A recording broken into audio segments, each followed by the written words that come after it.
continue that a letter for high from school, her, and then and I said, I hope bring your that stuff, athletes put it in match. here. So, But you remember when Get Sam staff, graduated back. from He's high school? I'll Remember mail what it. year? Right. I can't remember. 15. So I want them Yeah, to. Grant's 13, he's 15. So it could have been 11 or 12, maybe, but Yeah. And I've been hesitant to clean up the house too much because I didn't want somebody to come in and protective services or somebody. You know, this doesn't look too bad.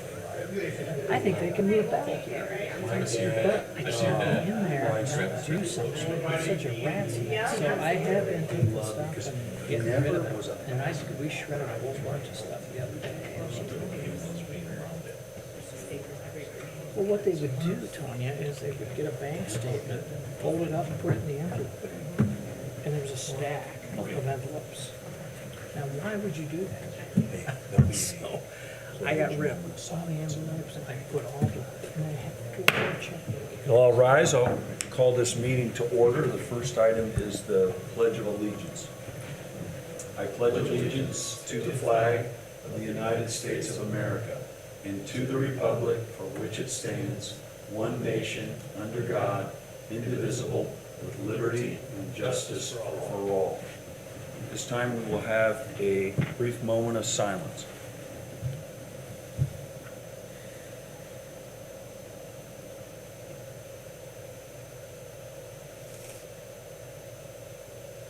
Thank you. And welcome everybody. The first thing that we do need to take care of is oath of office. And I'll ask Scott Royst, our acting attorney, to do that for me since I am a member, voting member of this board. Thank you, Scott. All right, so here we go. I, Jeff Gross. I, Jeff Gross. I, Dave Albritton. I, David Albritton. I, Mike Londaris. Hi, Mike Londaris. Do solemnly swear Do solemnly swear that I will support the Constitution that I will support the Constitution of the United States of the United States and the Constitution of the State of Indiana, and the Constitution of the State of Indiana, and that I will faithfully, and that I will faithfully, impartially, impartially, and diligently and diligently discharge my duties discharge my duties as a member of as a member of the Warsaw-Wayne Township Fire Protection Territory. the Warsaw-Wayne Fire Protection Fire Territory. Protection Territory. Here we go. Warsaw-Wayne Township Township. Fire Protection There Territory, we go. according to the law According to the law and to the best of my ability. and to the best of my ability. Congratulations. Thank you. We've got two additional members that that aren't here today that we'll swear in the next time they're present, or I think we have one that's coming to the Board of Works meeting and one's going to come to the council meeting. Scott, thanks for doing that. You bet. Thank you, sir. Congratulations.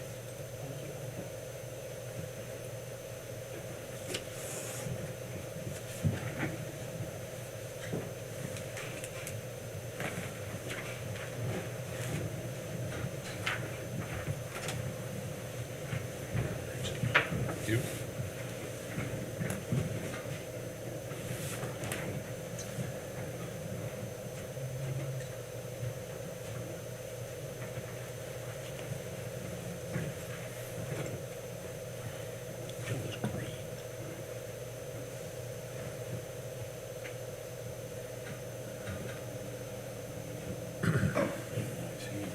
There you go. My mother was a school teacher. That's nice. Thanks, Scott.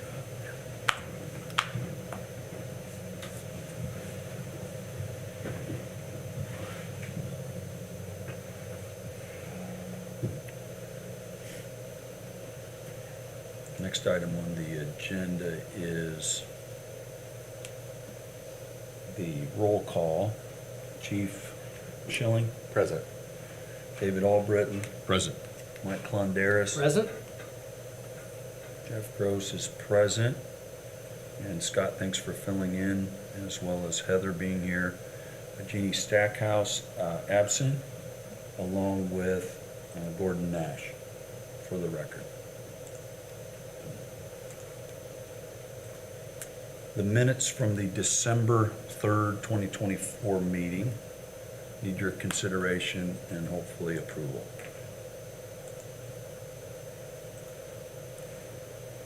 I'll make that motion to approve them. Motion to approve, is there a second? I'll second that. Thank you, Mike. All those in favor, please say aye. Aye. The ayes have it.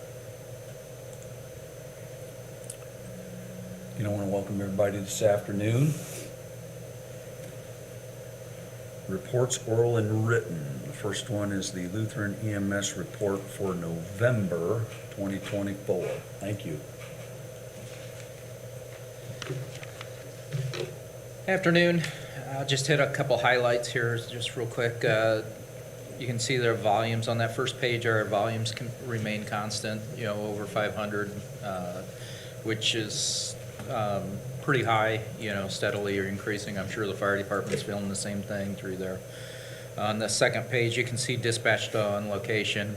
We remain constant there, keeping it in that higher 4-minute mark to 5 minutes, which is really good against the national average of that. You can then see on the last page there that our volumes really increased through that noon time to 1, 2 o'clock. That's where our EMS volumes increase. I should say some of that has to do with transfers out of the hospital and that kind of stuff that the fire department won't see at that time frame, but we're seeing it, just because of trying to get those patients moved from the facilities, working with the physicians there. Then the last page there, just pointing out still what is about 92-93% of our responses that are coming into Warsaw area are coming out of our east and west station. So meaning that we've got ambulances here for you most of the time that are coming from our local station. So that's a good thing, keeping those times low coming into Warsaw. That's all I have, unless you have some questions for me. What is the national average on response time? You mentioned it, and So national average, they would like to see an ambulance on scene within 12 minutes. 12 minutes, and, Yeah. we're around 5. Around We're 5 minutes, yeah. So that's really good when you start looking at comparative communities, that's struggling with staffing issues and that type of stuff, so that they're really struggling with those timeframes that you're looking at. Thank you. Yeah, you're welcome. Any other questions? Thank you. Thank you.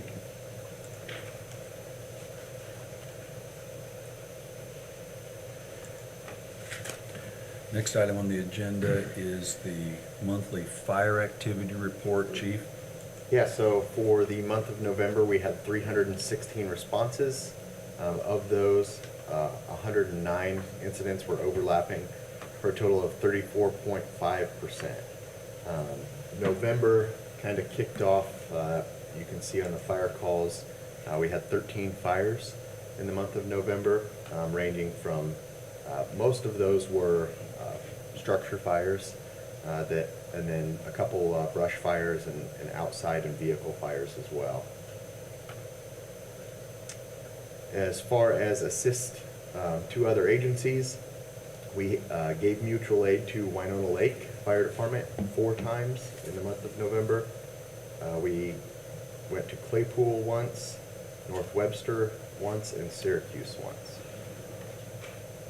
And then mutual aid that we received, we had mutual aid from Winona several times, Leesburg several times, Claypool, Pierceton, and that's it.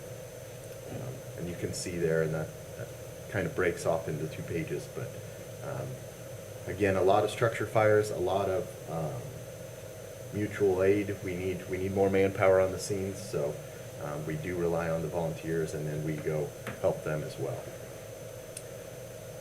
Moving down then into your 200 category, we had 1 excessive heat or scorch burn. In the rescue and EMS, in the 300 category, we had 197 total. Hazardous conditions with no fire, total of 12. Service calls, 13. Good intent calls, 28. False alarms or false calls, we had 20. No severe weather calls. And then special incidents, we had 31, which brings the district totals for Station 17 to 144, Station 13, 109, Station 15, 32, and then our CARES had 31 calls. As far as training, we trained for 517 hours on various topics ranging from EMS, technical rescue, some live fire training, extrication training, and then more EMS and then hazardous materials. And then driver operator training as well. We had multiple public appearances in local schools. We hosted Firefighter of the Day for Eisenhower and then held several kindergarten programs in the Warsaw Community School System for 30.16 hours of community service. And then the next few pages just detail a little bit more specific breakdown of the calls and then the overlapping calls. That's all I have for that, unless anybody has any questions. Any questions, Scott?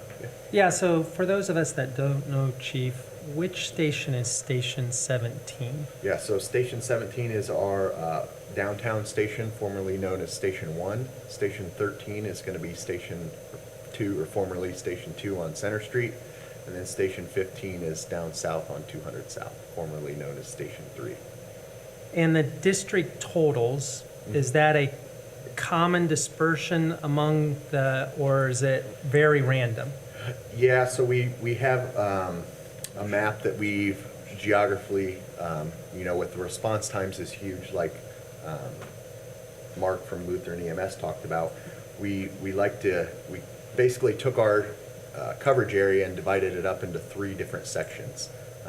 And we try and maximize, if this station can beat this, then we'll adjust our response ranges. But for the area and the population, it's pretty accurate. You will notice 32 calls, I think it was, at Station 15 area. That's just a more rural area. There's not as much population down there. Whereas you come up into the city, there are more calls. Station 17 covers Scott Street. So Scott Street is our divider between Station 17 and Station 13. And then I believe it's Rosella Road is kind of take Rosella Road and just go straight across the city and township, and then anything south of there is Station 15's area.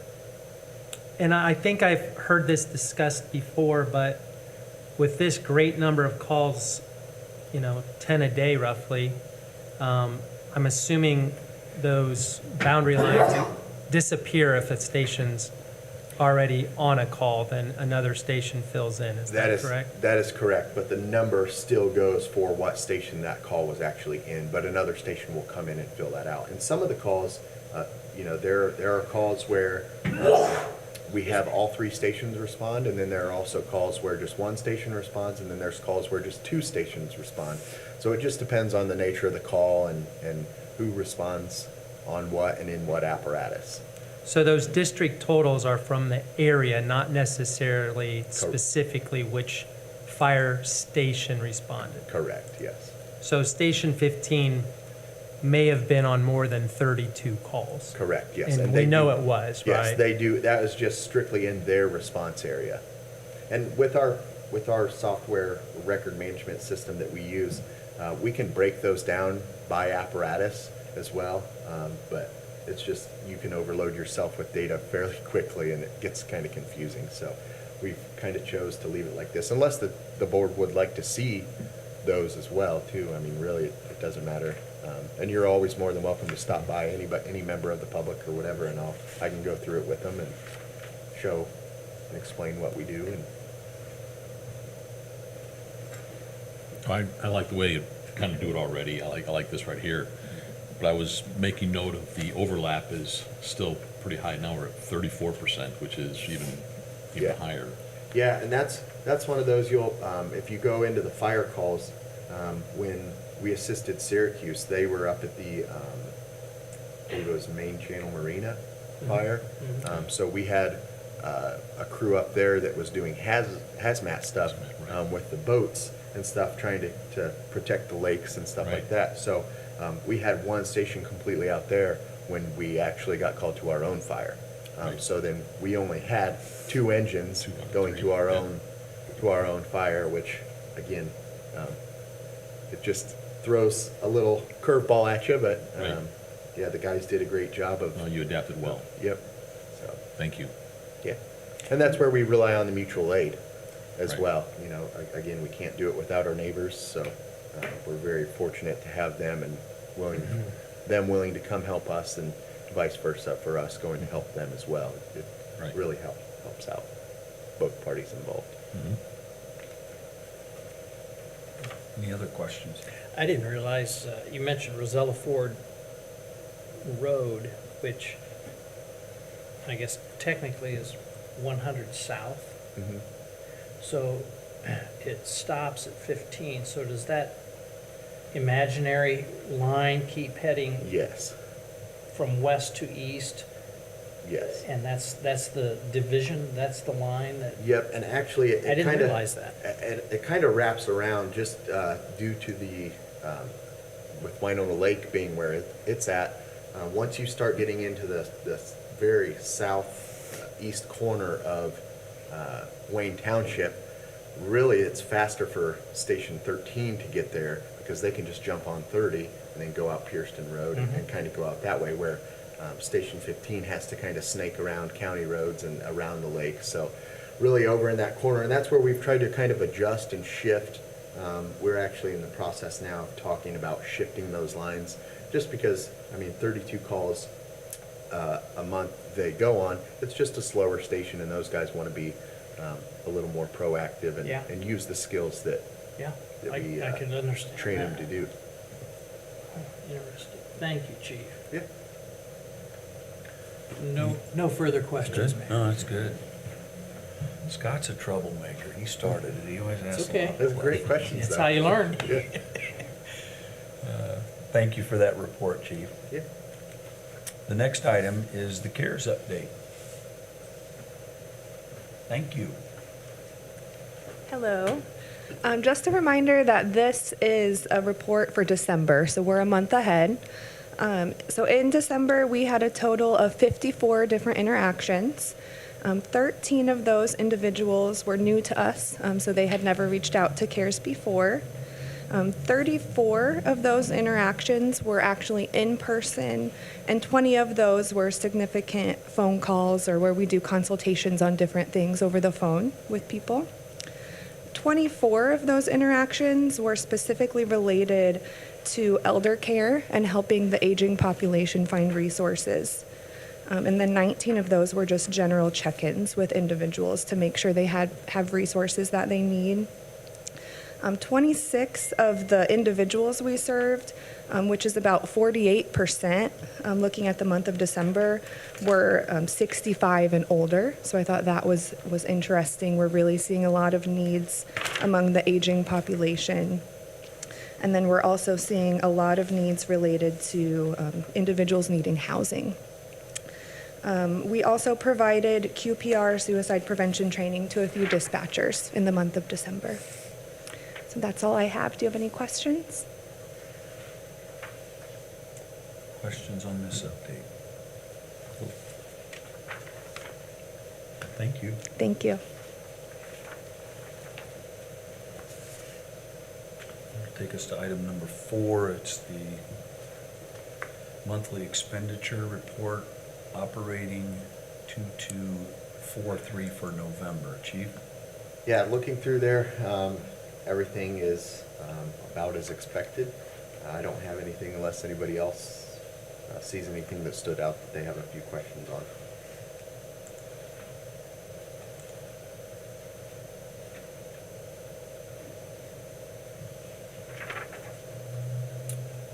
Any questions for the chief? Operating Fund 2243. Move on to the next one. We have an expenditure report, November 2024. It's equipment replacement, number 4410. Chief? Again, nothing out of the ordinary that, other than the truck 13-1, you'll see $200,000. That was our first payment to Community First National Bank for the new ladder truck. 200,000? Correct, yep. Can you give us an update on the timeline, chief? Yeah, I don't have a timeline on that one. I do know that our new engine that we ordered in 2020, in June of 2022, that's going to go downtown here at Station 17. The guys went out about, I think it was in November, and did the chassis inspection. So now it's on to what we call the body shop to manufacture the pump and the box on the back and all, build all the compartments and that. So they're hopeful to have that here by the end of February. So the last I knew before they went out to the chassis inspection, it was still into March. So it kind of upped it 1 month. So I'm hoping that is speeding along. And then the ladder truck, we're still projected, I think it was 635 days is what their build time was, and when they were doing the chassis inspection, that they said that they were starting to pick back up and get more ahead of schedule. So I'm hopeful that it doesn't take that long as well. But to have a definitive date, I don't have that yet. Typically, we know more once the chassis done, and then it gets shipped off to the actual body shop. We'll know a little more definitive date then. Thank you. Yep. Any other questions for the chief? If not, I'll entertain a motion to accept all reports as presented.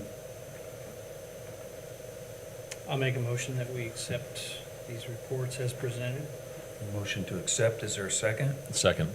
Motion and a second. All those in favor, please say aye. Aye. Aye, the ayes have it. No unfinished business, that'll take us to new business. An interlocal agreement. Chief, I ask you Yeah. to explain what we're looking at here, thank you. Yep, so this is an interlocal agreement between Kosciuszko County and the fire territory. This was approved by the Board of Works on the 20th of December. This is so all our vehicles have iPads. So in the iPads, we have one solution, Freedom app, that gives us real-time data from the dispatch center, so we can get the CAD notes and just a lot of useful information that we may need on a scene. So that is for all 10 iPads that we have in our apparatus. And this is just the county's portion of it for them to help us if we have any issues with it, and their portion of the agreement. It's for $1,500 payment due at the end of the month, is that correct? Yes, I'm sorry, correct, thank you for that. Yeah, and that is for the entire year of 2025. Okay. Yes, $1,500 for the annual. Any questions for the chief? Nope. Not, I'll entertain a motion to approve. Make that motion. Motion to approve, is there a second? Okay. There's a second. All those in favor, please say aye. Aye. Aye. The ayes have it. Next item is a preventative maintenance contract. Chief, Yes, this is a preventative maintenance contract for 2025 for our Zoll heart monitors. We have 4 of these monitors. It is a total of $1,360 for all 4.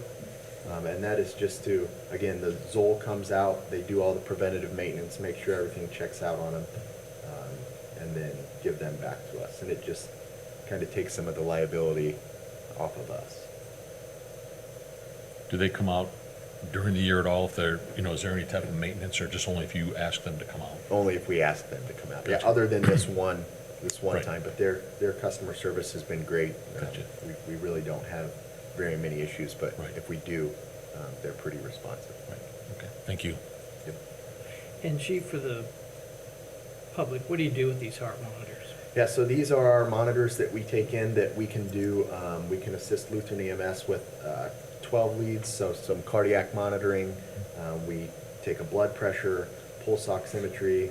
They also are an AED, so it's they can do a lot of different things. So during a CPR, we use that to shock a patient if they need it as well.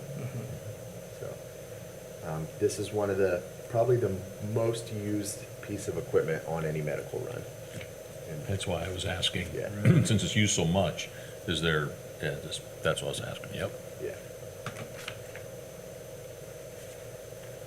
And it'll be this month, next month, they'll check them, and then it goes into effect in March. Is that what I'm reading? yes. Until February. Thank you. Any further questions?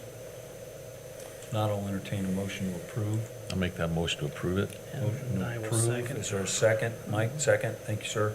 All those in favor, please say aye. Aye. Aye, the ayes have it. Grant application, Chief. Yeah, I'm just requesting permission to apply for a grant with the Indiana Fire Public Safety Academy, which is kind of a spin-off from the Indiana Department of Homeland Security, in the amount not to exceed $50,000. And the grant is for nothing but maintenance and upkeep of our training center. So this is a District 2 training center, so anybody in the county can use it, anybody in the entire District 2 can use it. So it just helps us have the equipment out there and keep it maintained, so we're not pulling equipment off of our apparatus when we're out there using it. That way they stay at the ready. So it's just, again, I think they applied for it because it was due on December 31st already, because it was approved at the Board of Works. And I didn't want to miss out on the opportunity for grant money. But we plan on using it to just maintain a lot of our equipment. I know we have a few saws out there, some hose that is needs replaced and that sort of stuff. Some painting of the tower after we burn in it, the paint kind of bubbles off. So just some maintenance to help just keep it and let it last longer so we can continue to use it. Have you applied, or is this a yearly grant? Yes. Have you gotten them before? Yes, we have. Okay, great. I'd make a motion that we approve the grant application. I'll second that. There's a motion and a second. All those in favor, please say aye. Aye. Aye. Aye, the ayes have it. Thank you. Chief, busy afternoon. You have another one here. Yeah. Are you okay with me going ahead? Please. Okay. The next item is the contractor and agreement with Lexipol. So one of the things when I became chief, with our history, our best practices and our policies are kind of all over the place. So that was one of the things coming in that I really wanted to help streamline and get it so guys know exactly the direction we're going and exactly what we're doing. So with that, talking with different fire chiefs throughout the state, a lot of fire departments are starting to switch to Lexipol to assist them with their best practices and policies. The Warsaw Police Department currently uses Lexipol and has nothing but great things to say about it. Several fire chiefs that I've talked to have nothing but great things to say about it. And the initial upfront costs for 2025 to start up and implement it is $31,645.80.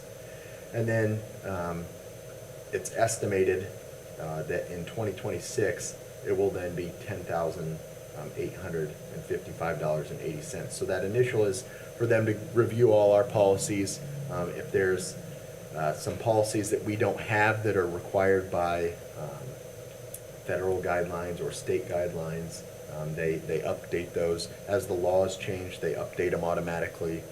So there's just a lot of pros to go with a company like this. So I'm just requesting permission to enter into the agreement with Lexipol. And the police department is already using? Yes, I believe they switched. I don't remember. Do you remember what they said? I think they said 2012 or 2016 is when they started using Lexipol. Mayor, is any other department in the city using? Not to my knowledge. That I do know that the chief talked to Chief Whitaker about it, and it's just been something that, like he said, he's been wanting to do, just obviously for a variety of reasons. And it's obviously not cheap, but so important, when we think about just protocols and best practice and doing the Can I right get a thing. real-world example of? This Chief, is like new to how, me, so- like explain, like, well, a couple things that this might do, if you can go down through and it'll highlight some things, but. And I read through it, but. Right, Yeah, so, like, one of the things is like if we have a policy that, like OSHA is coming out with, has the potential to come out with all these new mandates, or new laws going into effect that would affect us, it would automatically, like, update us and update that policy.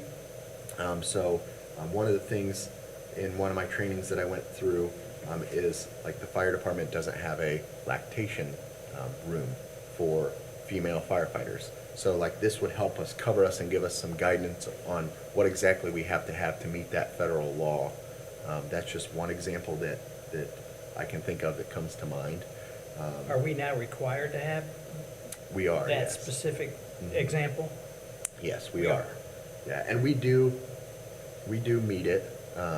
I wouldn't say it would be comfortable for the female that has to utilize it, but we do meet the code and the standard, as it's out, but, yeah, it's just, this Lexipol is more, specifically for, police and fire, is who they really specialize in. They really don't get out into anything else, and there's just so many things with, different laws that are changing consistently. They also take a lot of the national standards into account, so a lot of the people that work for this company that are helping and advising us are specifically like firemen, and that's their job, is to stay up to date on those policies and trends. you look at page 4, fire procedures got my attention. Keywords, legal liability, tactical procedures, fire procedures, best practice, critical operational and admin procedures, all these kinds of things. This organization would assist the chief in the territory, like police, in making sure we are walking the straight and narrow path with everything that needs to be done. And that's just one section on page 4.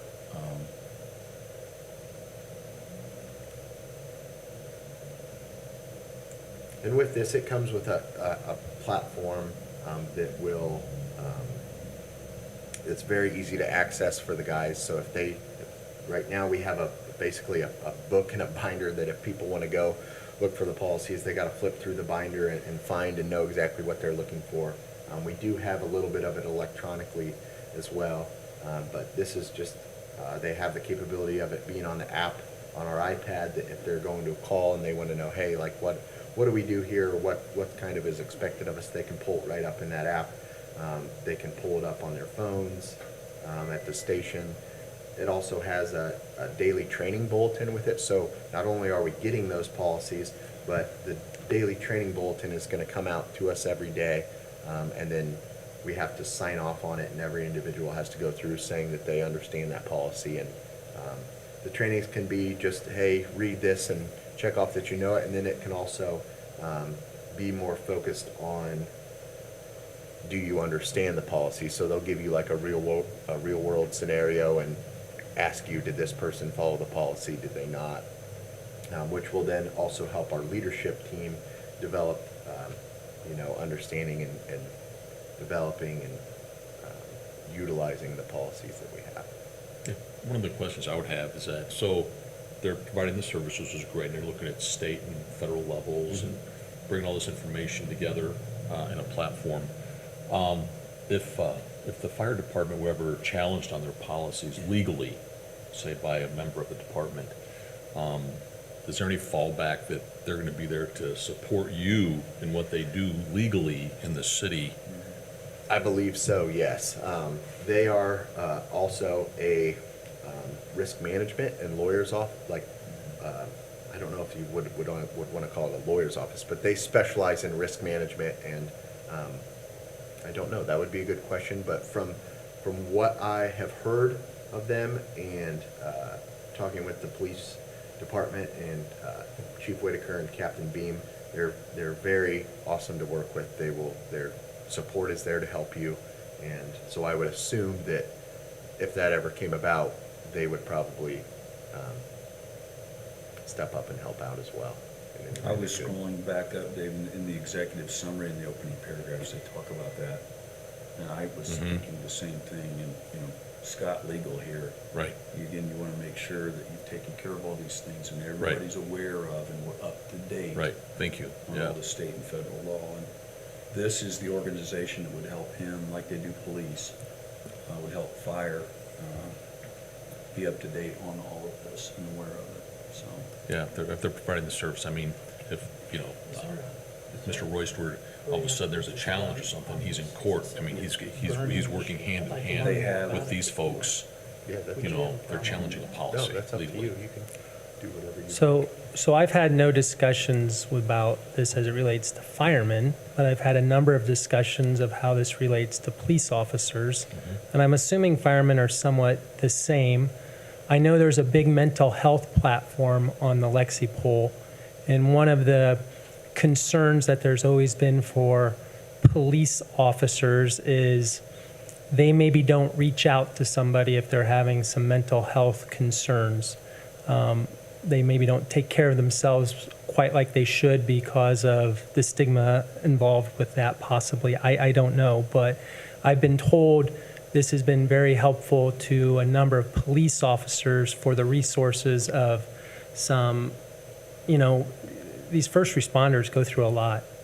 And I think some of the platform that Lexipol has on the mental health, crisis type health, I've heard that's been very valuable for some of the police officers to be able to review that information and maybe seek extra help and know where to get it. That Lexipol's helped with that. So that was one of the advantages I've been told about Lexipol and it being available to all of the police officers. I'm assuming it would provide similar help to the firemen.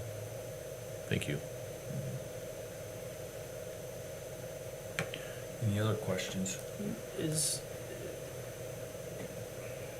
this is kind of new to me. I'm just trying to process it.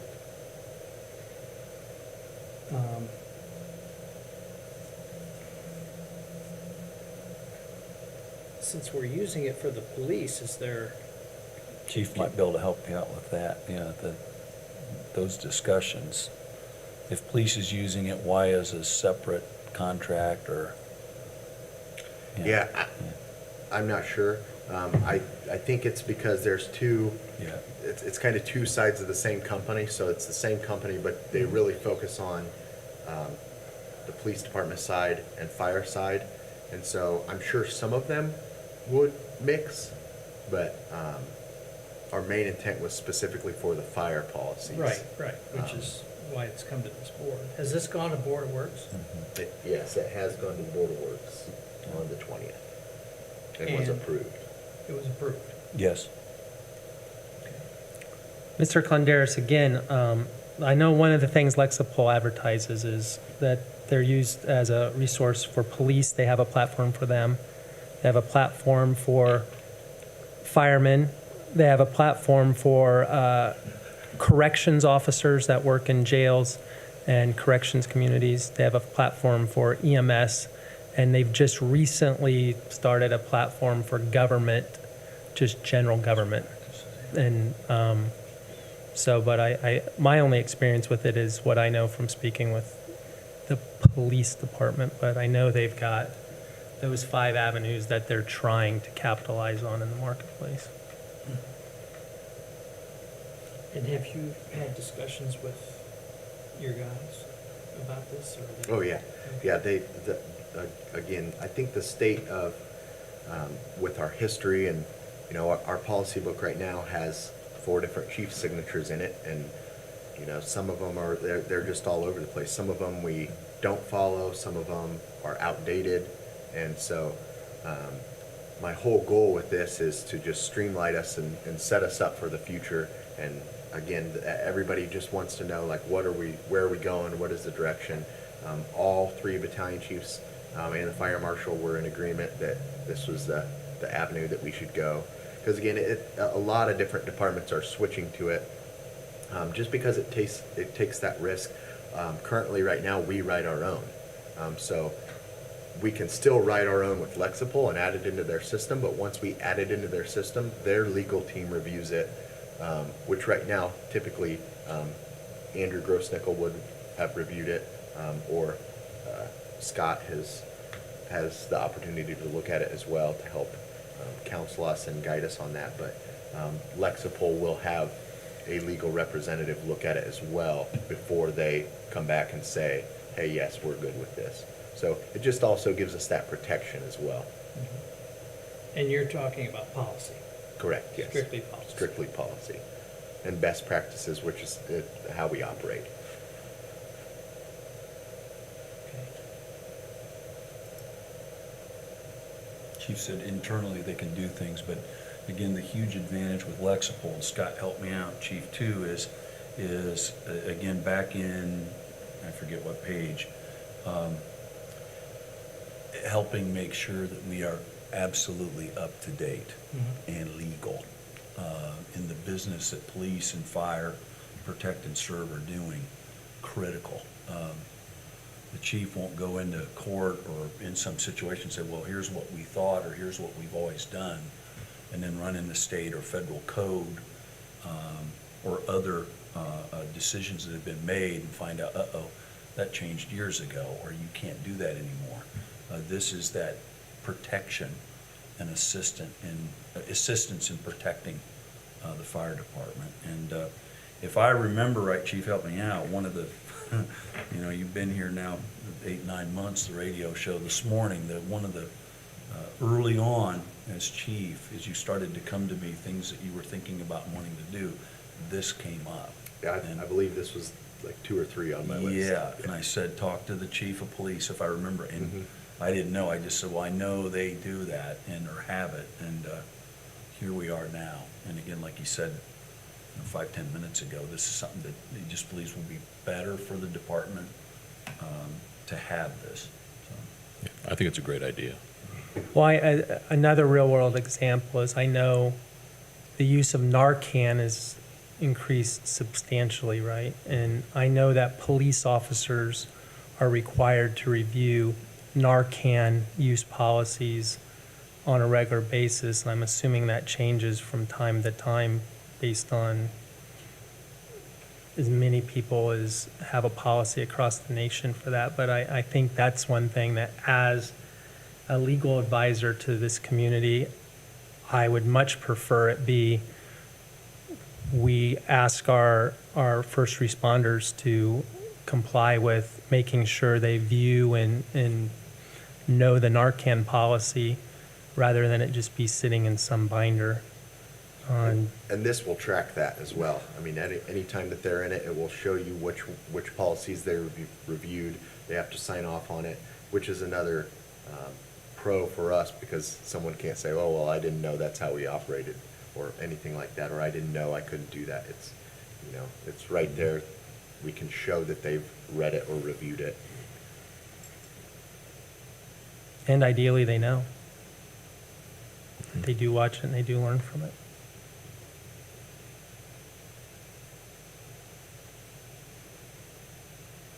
Near the end, Lexipol serves more than 2 million public safety and government professionals, over 10,000 agencies and municipalities. Our solutions include, and they go through many of the things that we've been highlighting here. Good questions. Any other questions, concerns, comments? Does look like it's against. Have you had an Go ahead. opportunity to talk with any other board members? about Just this? only the Board of Works, which Diane part of. I meant this board. No. I don't know if you have. I have not. No. I'm more than happy to sit down and review it and do whatever I need to do I to guess, get it through to. yeah, I can see the advantages of this. And I don't want to shortchange our guys and women. But it's a pretty big expense. And I part of me wants the other board members to be a part of this decision. Is there a timing issue or anything there? Not that I'm aware of. We were able to have, with it starting December 1st of '24, we were able to use some of last year's money to help cover the costs, as well. So, How much? I believe, I can't recall. I want to say it was 20, was it 20,000? Oh, goodly I amount. think it was around 20, in between 22,000 and 23,000. Okay. That we were able So, to yeah. utilize from last year. So a good size amount. Yeah. So I think that just puts it under, in between 8,000 and 9,000 that would come out of this year's budget. And, you know, we just raised the levy, and I just don't want to say, oh, we can do this now because we raised the levy. Yeah, and a majority of that cost is the implementation. I mean, they're gonna have a lot of time in it, we're gonna have a lot of time in it. It spells out here, you know, kind of our expectations of us and the expectations on their side. My plan to help implement it and review these, is set a committee, to help that. I am going to include or ask, for the assistance of, Denny with the city HR, as it will, could see how it would cross lines, or could cross lines, just to make sure he's aware of that stuff too. But that is my plan to do that, and I think it's I think we're supposed to, minimum of 3 hours per week, for 50 weeks to meet with the company. So they have a lot of reviewing to do on their end. We send them all our policies that we have, to them. They review all them, they put them into the policies, they'll do a lot of different things. So, that upfront cost is a substantial amount of money, but then, down on for the illustration purposes on page 7 of that, it's page 51 of the actual document. He On put page that 7 in front of us. Is that what you're saying? Yes. Okay. Where it's the actual proposal. It is $31,645.80 for, until December 31st of 2025. But then in 2026, for the whole entire year of 2026, that cost goes down to $10,855.80. Just because they don't have the time invested to review it, there's not as much legwork that they have to do, to get that, or to help us, because we would be fully implemented by that point. As Yeah, part of the I would agreement. make the argument, not only the administrative oversight, the cost, to have just one person take a look at this mountain of very serious information, that's one component. And then I would make the argument, this company, the legal side of it, and you might be able to help me there, to make sure it's legal, that number, as, again, concerns there with the cost. And then the danger of us doing it internally, because we think we know that we're up to date and all that. I just think I think that softens, Mike, for me, the costs involved. In fact, I'd make the argument that I don't want to say that's all, but you get the idea that it is a lot, but what we're asking them to do to protect and promote daily operations and make sure it's correct, accurate, for the citizens they serve. And then if there's anything that goes sideways, we are doing these things because we are up to state and federal code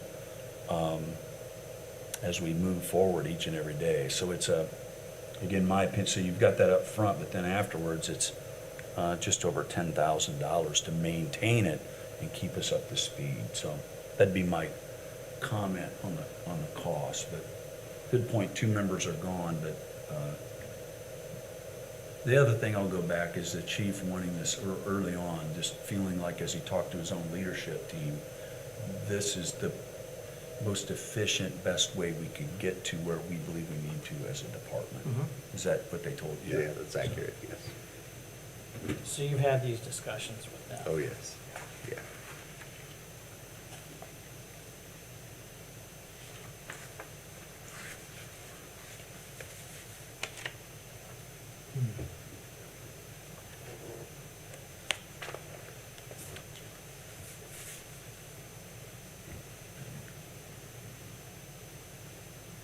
And then do they do an annual review?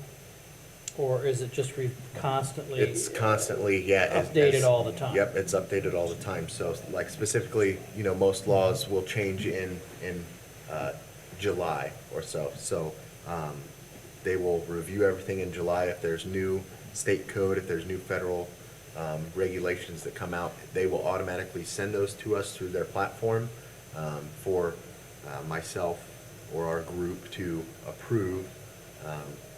And then it's published back out to every member. Every member has to go in, acknowledge that there's a new one, sign off that they've read it and understand it, and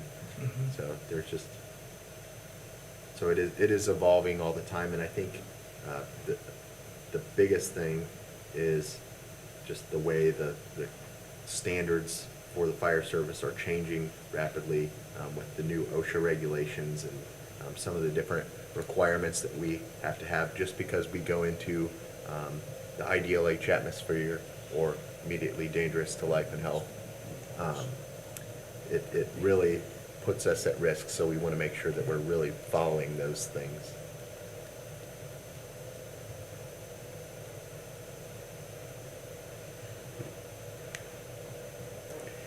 Well, I guess just as a courtesy to my fellow board members, I would like them to be a part of this We decision.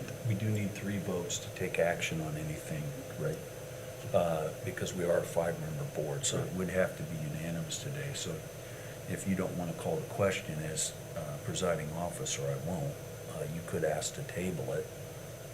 Dave, and we're in favor of So it. where am I at? Yeah, Yeah. I like it. I've been exposed to these types of processes before, prior to my retirement, and how best practices and SOPs work, and the requirements of those in law enforcement when they're all coming up. And I think some of the best things about this is that we're talking about best practices, but there's a lot of judicial actions happening throughout the country, and these guys are watching the court cases. And when a court case comes out that may affect a policy, they don't have to know what happened in Omaha, Nebraska. These guys are going to know this court ruling, and that if it affects their Our best state, practices or right. procedures, it's going to be updated pursuant to this court action. So, as I think as the mayor said, I think cost-wise, even if they didn't have the 20 grand already in, I'm thinking, because my first question early on is like, look, are they going to stand behind this product if someone challenges, either within the department or in the community, okay? That's a drop in the bucket compared to what liability-wise could be out there. Oh, yeah. What you're asking them. there's no doubt about Especially that. if it's just, if it's a mere paper trail.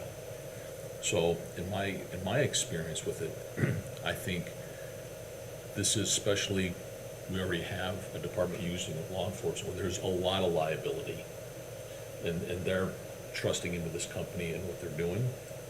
I am behind the chief for this program here with Lexipol. As am I. I don't want to be on record as Right, not. but, so when I hear what you're saying about the other two, I think all of the items that we've approved today are as important as what we're talking about here. So if they're not here today, I would find that this would be as important as, talking about the other noted items on the agenda. So, I can't speak for the two that aren't here, Right. but I am comfortable that they're not here, and if we were to vote unanimously to do this, I'm not uncomfortable that they're not here. You're not. I am And not. I'm with Dave, but again, the 3 votes are needed. So Right. you have the ability, if you want, to Absolutely. encourage us to go another direction, but it's I can't speak for them either, but I'll be surprised if they question it. But again, you're right, they're not here.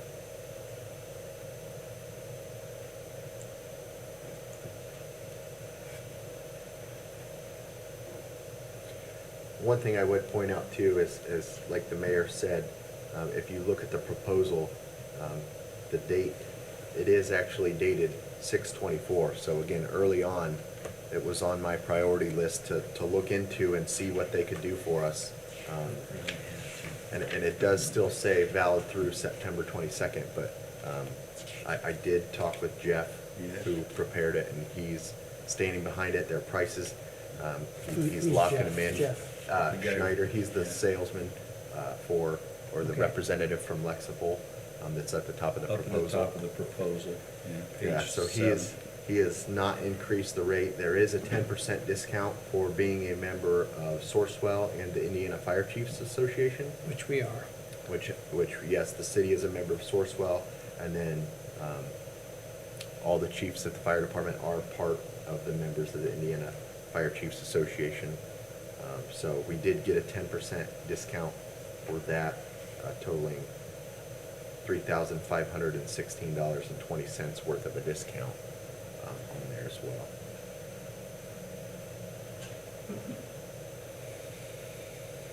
Okay.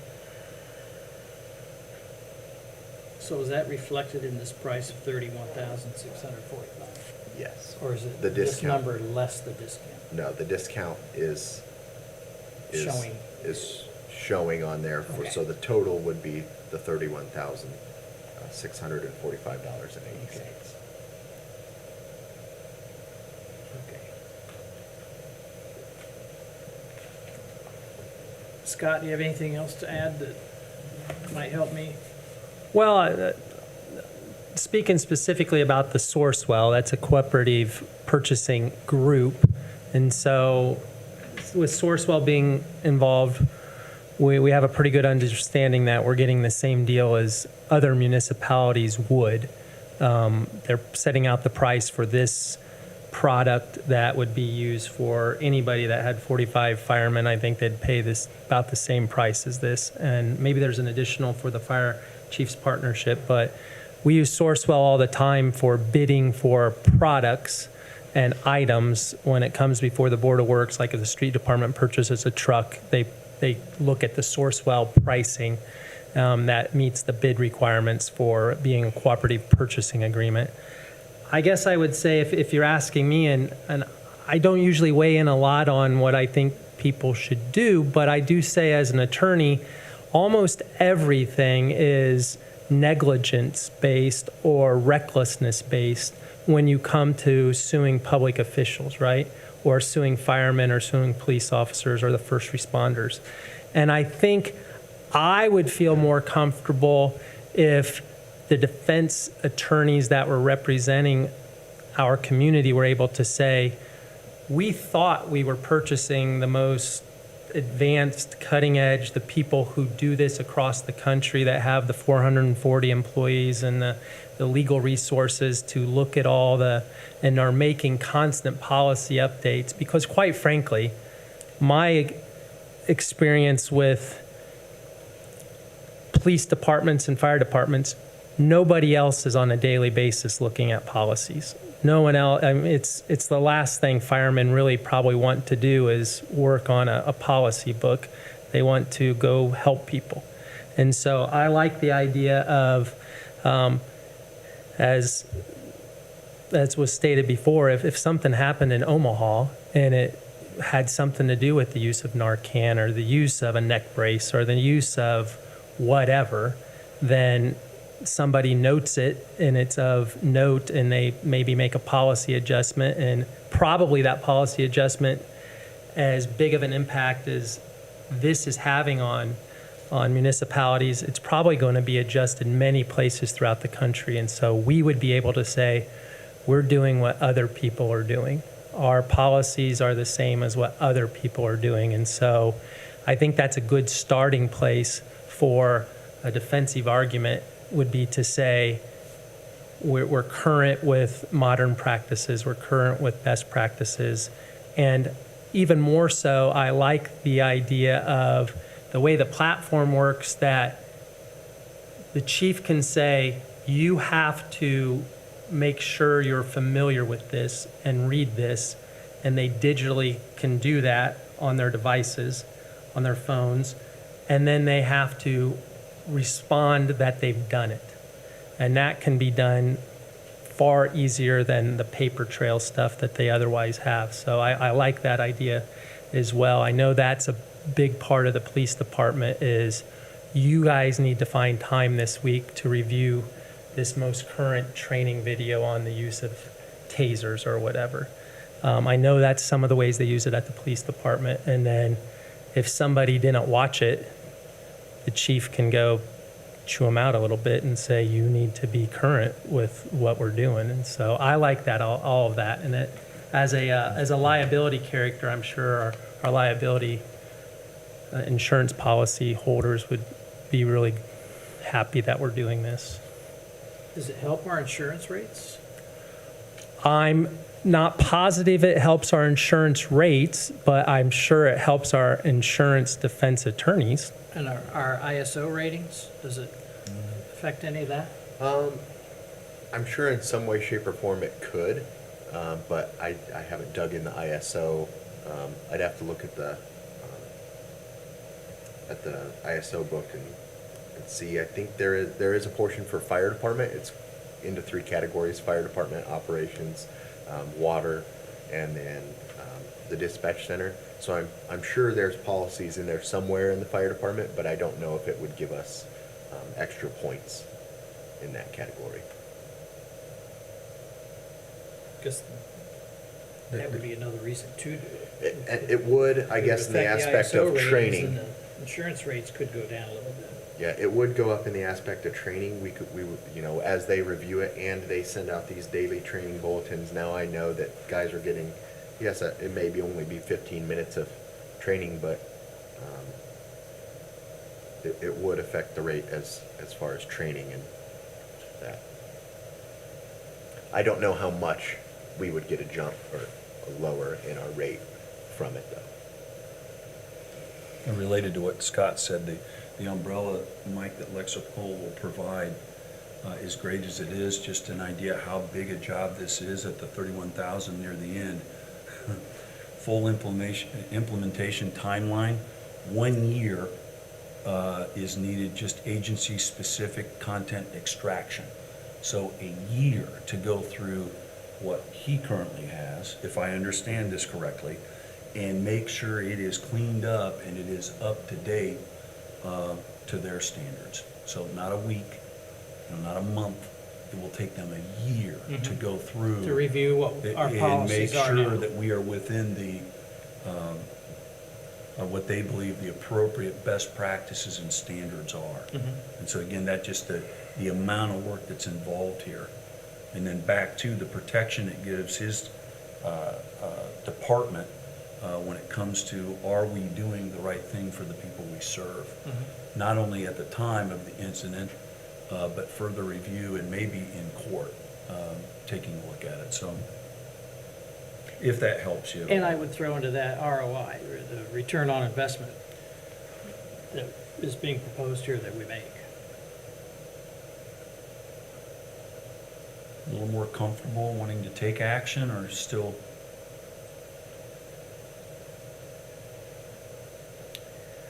Mayor, I don't know. The one thing Mr. Clendarish has said on that return on investment, I know that some of the stuff that the police, and again, I'm assuming the fire is the same, there's additional OSHA stuff all the time, like bloodborne pathogens training, and who knows when the next time they tell everybody wear masks again or whatever, right? I don't know. But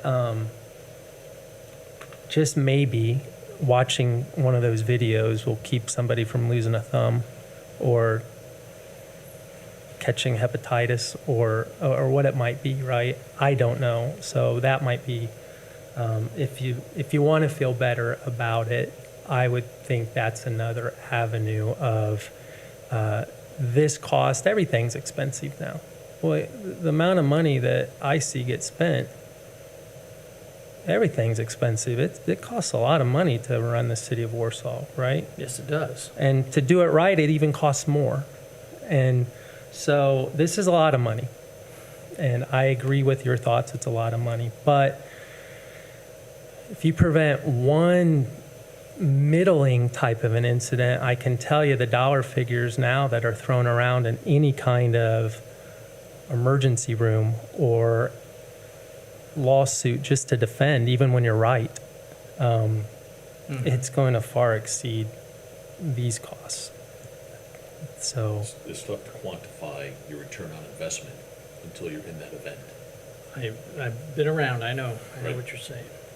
And I'll go back, Chief, didn't you say that the commitment also for this coming year is 3 hours a week, your side? Correct. Going through with their professionals to make sure that it is congruent, it comes together, did I say that right? It comes together. Correct. And so the amount of work that is involved is huge, huge. They're asking, they need that from our agency. So if that helps, Mike, my Does- opinion. It all Yeah, helps. I'm gonna go ahead, I'm gonna make that motion to approve this. Okay. And I will second. Motion to approve and a second. Good discussion. Again, it's, Well, I wanted to have the discussion. yeah, Yep. good. All right, so we have a motion and a second. Again, I appreciate everybody's comments, questions, concerns. I'll call the question. All those in favor, please say aye. Aye. Aye. Anyone opposed, nay? The ayes have it, 3-0. Yeah, good. That's why we have a board. That's why we were sworn in. Good, Yes, thank appreciate you. it, Mike. Nice job. All right. I'm getting better with this platform here, but, yeah, not perfect. Here we go. Resolution 2024-12-2, this is a transfer. Chief, I'll have you help us out with this one. Yes, this is a transfer resolution for the amount of $10,035.09 from medical, dental, and life to the RCorp or CARES grant. And the purpose of this transfer is just in working with the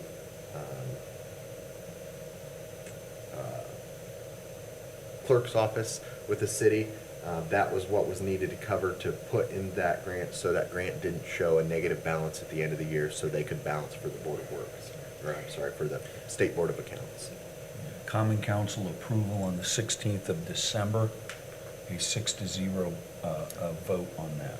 So I will make a motion that we accept this. And I'll second that. And the motion to accept in a second. All those in favor, please say aye. Aye. Aye, the ayes have it. And we have another resolution, Resolution 2024-1201. This is a transfer also. Yes, so this is a transfer in the amount of $6,898.06 from the FSSA grant, or our grant for CARES, to our miscellaneous operating fund, and that is just to recover the costs and the wages for the CARES program. So this is just a reimbursement from the FSSA. Again, it was approved by the Common Council on 12/16/24. And again, I'll make a motion that we accept this. Second? Motion to accept along with the second. All those in favor, please say aye. Aye. Aye, the ayes have it. That takes us to our last item in new business. It looks like a 3-year contract. You'd like to enter, Chief? Yeah, so this is a new contract for FireCat, which is a hose testing service that we've used for the last, I know 8 years since I've been there. This is something new that FireCat normally doesn't get into. They normally just up their rates as they go, but they're finding that they, more and more customers for budgeting prefer to lock themselves into a 3-year rate. So this is one of the requirements of ISO that helps get us that lower ISO rate, is annually we have to inspect and pressure test our hose. So this is a company that comes out, they touch and put their hands on every piece of hose that we have. We have 19,500 feet of hose. They remove it all off of a truck, they pressure test it, and they load it all back on the truck. So this is, the company's great to work for. They do a great job, so I'm asking to enter a new contract for 3 years. And it does go up 2 cents per foot every year. So last year, we did pay 40 cents per foot. In 2023, we paid 38 cents per foot. So their contract does actually reflect the 2 cent per foot increase that they've had for the last several years. This is just more locking it in for budget purposes. Did I hear you correctly? 19,000 feet of fire hose? Yes, on all our apparatus, we have 19,500 feet of fire hose. Now, some of that is spare hose, so in the event of a fire, we come back, we remove the dirty hose or the hose that got damaged or needs cleaned, hung up to dry. So we do have some of that Right. is spare to replace and replenish, but, yeah. 63 football fields. Okay. Yeah, it's a lot of hose. That's what you said.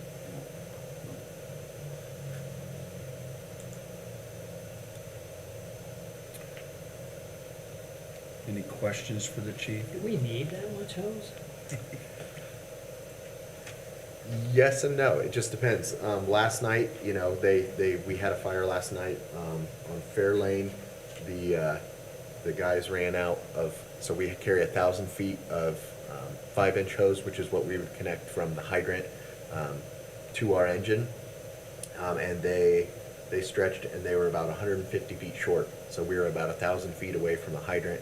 So we just had to connect to another truck. So it kind of just depends on how we get there, and that goes into kind of the operations of things.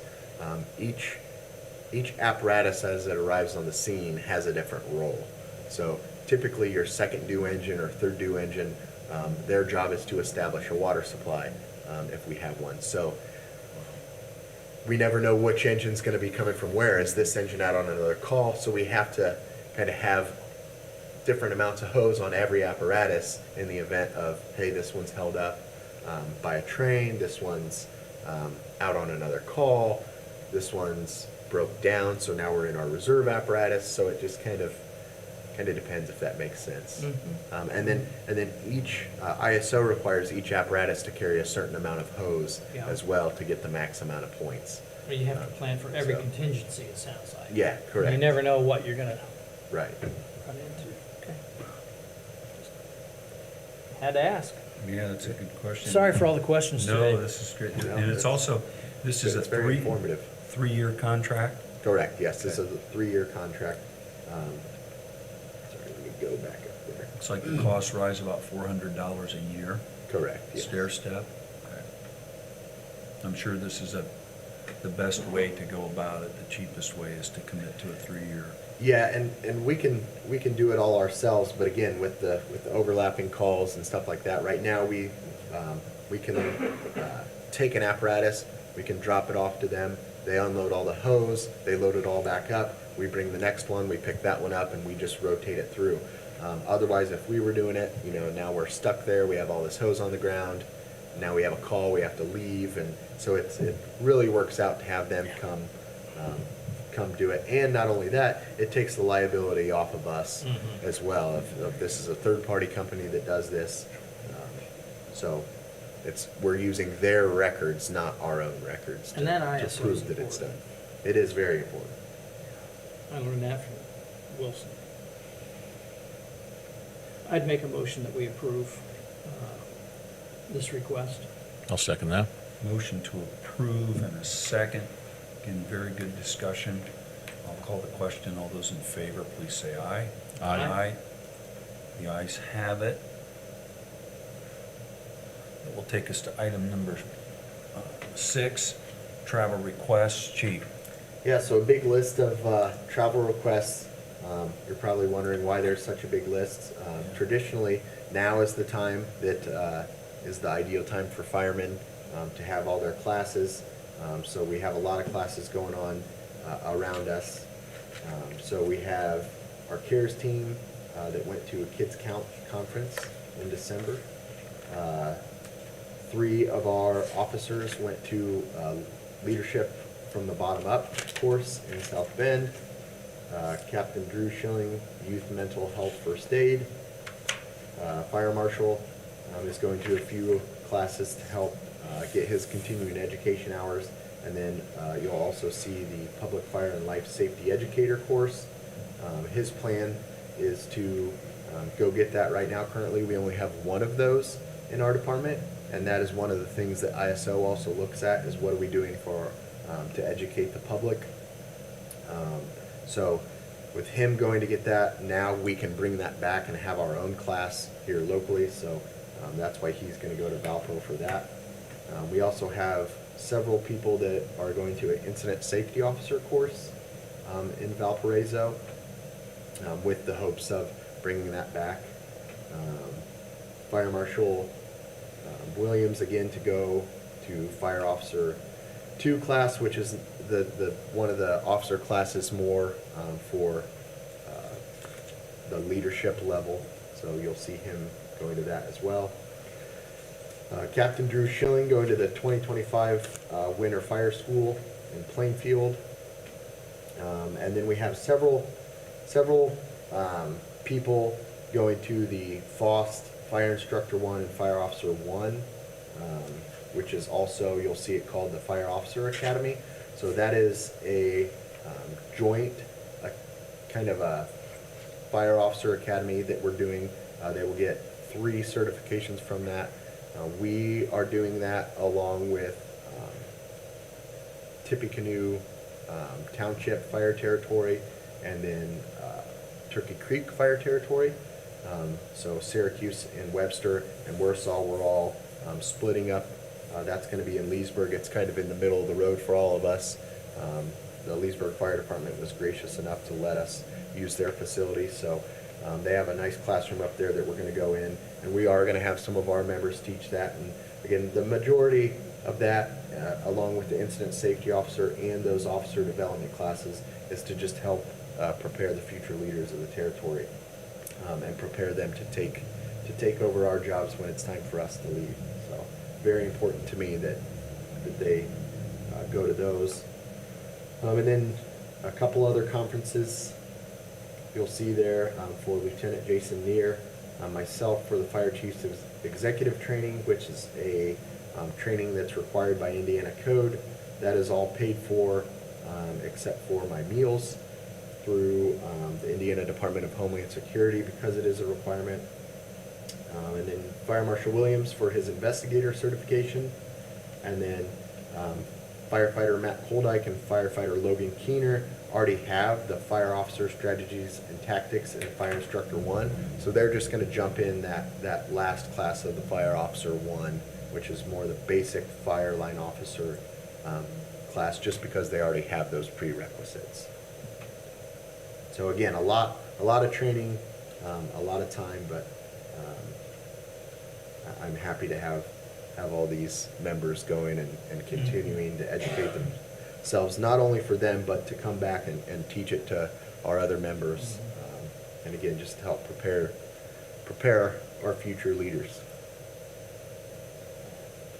Harlan would be proud of you. You went through that very well, so that's all. Yeah, it is a lot, yeah. So I have another question. Yeah.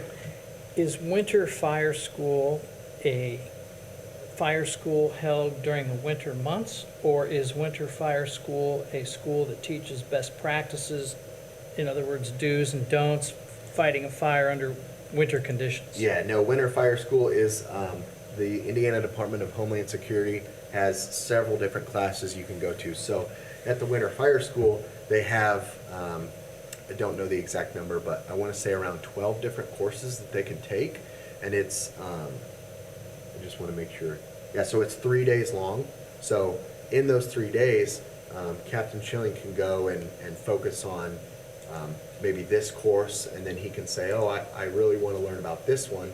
So then he can kind of move from class to class and get those different, attend the different courses in those 3 days, and then as well as come away with some certifications from those. So. 'Cause the reason I ask is fighting a fire in the winter has to be a lot harder Yeah, than fighting a fire in the summer. 'Cause there are a you're- lot of other challenges. Man, yes. dealing with cold and water, that can't be fun. Yeah, it is not. Luckily, last night at our fire, street department helps us out and comes and puts some salt down if we need it. So it wasn't that bad last night. Luckily, we had some catch basins right where the water was running out, so a lot of it didn't go in the road. Was that the attic? No, this was a garage fire. Okay. Yeah, so this was a garage fire last night. Okay. Good questions, also good report. I'll entertain a motion to accept. I'll make that motion. Is there a second? You need a second, Mayor? Yep, thank I'll you. be that second. All those in favor, thank you. All those in favor, please say aye. Aye. Aye, the ayes have it. Other matters, next meeting, February 4th, Heather, we good there? Okay. And the February 4th, 2025. And again, I want to appreciate everybody's patience. Any questions or comments from those visiting? Well, I appreciate everybody's patience with me. It's all good, all good. All good. That's again why we Good have boards. discussion. We talked about that before. That's good. Any comments, though, from those attending? All right, if not, I'll entertain a motion to adjourn. There a So motion? made. There's a second? Absolutely second. All in favor, say aye. Aye. Aye. We're adjourned. Thank you. Good. That was a good job, Mike. Good question. Just wanted to be sure. Absolutely. Absolutely.